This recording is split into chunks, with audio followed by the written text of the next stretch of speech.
Now, with NATO and Russia exchanging increasingly heated nuclear rhetoric, the world is edging closer to unprecedented military confrontation. Moscow cited NATO's European missile deployment as justification for its own aggressive missile positioning, marking a dangerous new phase in nuclear deterrence. Here's a report.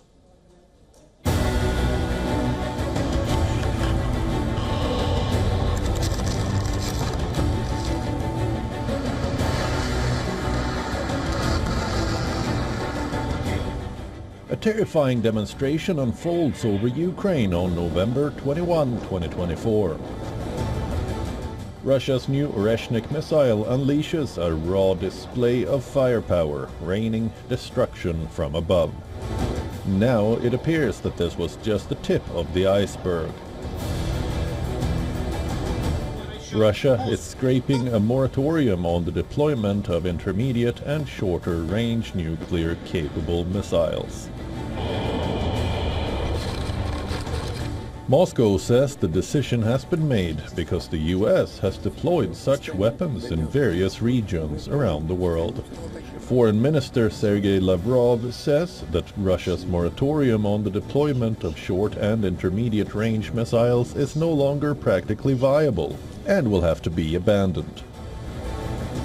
The Intermediate-Range Nuclear Forces Treaty, signed by Mikhail Gorbachev and Ronald Reagan in 1987, marked the first time the superpowers had agreed to reduce their nuclear arsenals and eliminated a whole category of nuclear weapons.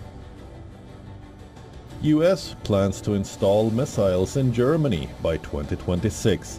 These long-range missiles include SM-6 Tomahawk and developmental hypersonic weapons, which have significantly longer range than current land-based fires in Europe. These missiles can strike deep within Russian territory.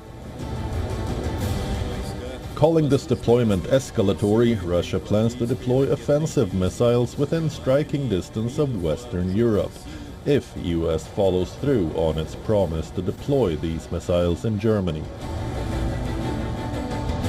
Russian Iskander missiles are already stationed in Kaliningrad and Belarus, while longer-range systems like the brand new Oreshnik could be stationed deeper in Russian territory, which makes much of Europe in its range.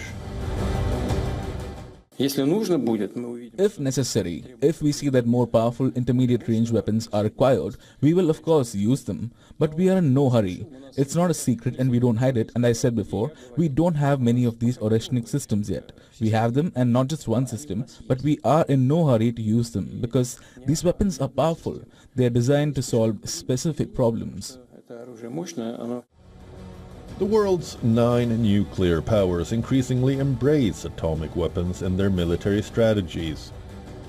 Russia and America dominate the nuclear landscape, controlling 90% of global nuclear arsenals. The US maintains 1,770 deployed warheads, plus 1,938 in storage, while Russia matches deployed numbers but also hold 2,700 reserve warheads.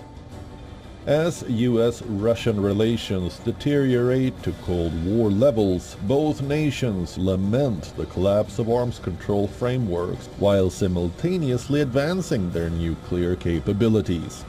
This dangerous paradox leaves the world perched on the brink of a new nuclear age. Bureau Report, WION World is One.